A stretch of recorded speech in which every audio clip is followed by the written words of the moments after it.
All right, now you may need to do some adjusting depending on how much larger or longer the words in your headline and subhead were, so that they look a little more even and balanced.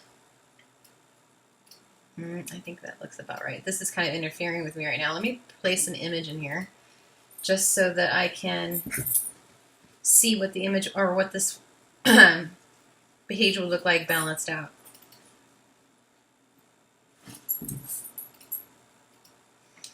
And I'm going to increase the size of this picture just a bit. There we go. And if you find that your headline and subhead are interfering or going over somebody's face, just click on it and move it down. I think that it would be very well placed about right here. I can even adjust the text frame so that it is on 2 lines of text rather than 1. Even number of words works best for this type of thing, so we're going to add an extra word.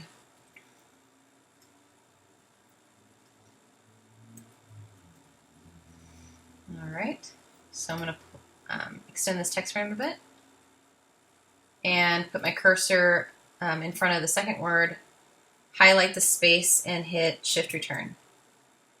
And that dropped down our second line of text below the first line.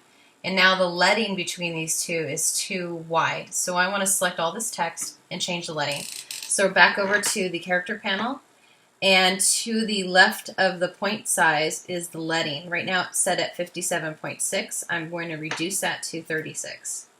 That's just way too much. So let's try 45. And that looks much better. I like that. So again, reducing your text frame, Option Command C. And move this headline down to where it looks balanced with this image and the subhead. That looks very nice. All right, so we're going to select our text for these paragraphs back into our text edit program. And I'm going to start off with just a couple paragraphs. Command C for your keyboard shortcut to copy or edit to copy. Back into InDesign. And I'm selecting all the text from the first 2 paragraphs, and I'm going to delete it because we don't need it. And select all of this text that's remaining and hit Command V to paste. Now it's going to add additional drop caps in here. You can simply edit these out. Select the extra drop cap and change it to 0. All right. And I think we have room for more text, so I'm going to go back into the text edit program and grab another paragraph or 2. Maybe just a few sentences. Again, edit to copy. And from the last sentence, put in your cursor with your type tool, hit the return key, and hit Command V to paste. All right, that gave us just the right amount of text. And then we want to change the drop cap to the first letter of the first paragraph. In this case, it's a D, so change it to an uppercase D, which I'm holding down my Shift key. And delete the D in the first letter. And there you go. Now you have drop cap and body copy. You can also change the font style for your body copy as well. Let's try a sans serif font, like Arial. Over at my character panel and typing in Arial. Or you can use a drop-down menu if it doesn't come up. So let's go to Avinar and Roman, and that fits much better. So it's just a matter of choosing the font that works best for you, a font that matches your brand and your logo. You want to keep those consistent, especially if you want to have a consistent brand throughout all the marketing. Now, if you want to change the drop cap to match, just select that drop cap only, that letter only, and type in Avinar. All right. And now the space between this is just a little too wide. And I have it set at 200 for the kerning between that. I'm going to reduce that to 100. And it's going to bring the body copy closer to my drop cap, so there's not so much space between there. Okay, the next thing we want to do is spell check our document to make sure that we don't have any misspellings. So go to Edit, to Spelling, and on over to check spelling. So when it shows that you have a misspelling, it will put it into to change to, and then below that it will give you suggestions on what to change it to, and it helps you try to figure out what word you actually wanted to put there. If you find that it is incorrect and you see the spelling in the suggested correction, select that word and hit change.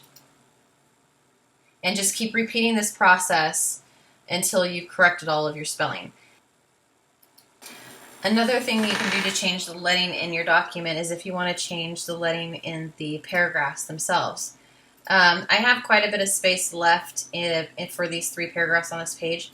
You can bring them down and make them a little bit longer. You have some space to play with, so you can extend the size of those those paragraphs. Now, maybe you want a lot more space between the lines of text, or maybe you want less. Select the paragraphs of text, and in your character panel, right now I have them set to 14. You can increase that to 18 depending on how much text you have in those text boxes. And that increases the leading, which is, again, the space between lines of text. Let me reduce that, it's just a little too much. There we go. And again, selecting that text with the type tool, everything but the drop cap. We can decrease it as well. We had it set at 14 before, now we'll set it to 12. And now our lines of text are even closer together. And let's set it back to 14, everything but the drop cap. And maybe you want to use a different type of indentation for your separate paragraphs. Just go ahead and put your, select all that text again. In the control panel, you'll have an option for bringing an indent into the first first sentence of every paragraph. I like to start off with 0.25. And if you have all your paragraphs selected in those particular text frames, it will take the first lines of text in every paragraph and indent them. So let's move on to the 5th tutorial in our series, editing the magazine template.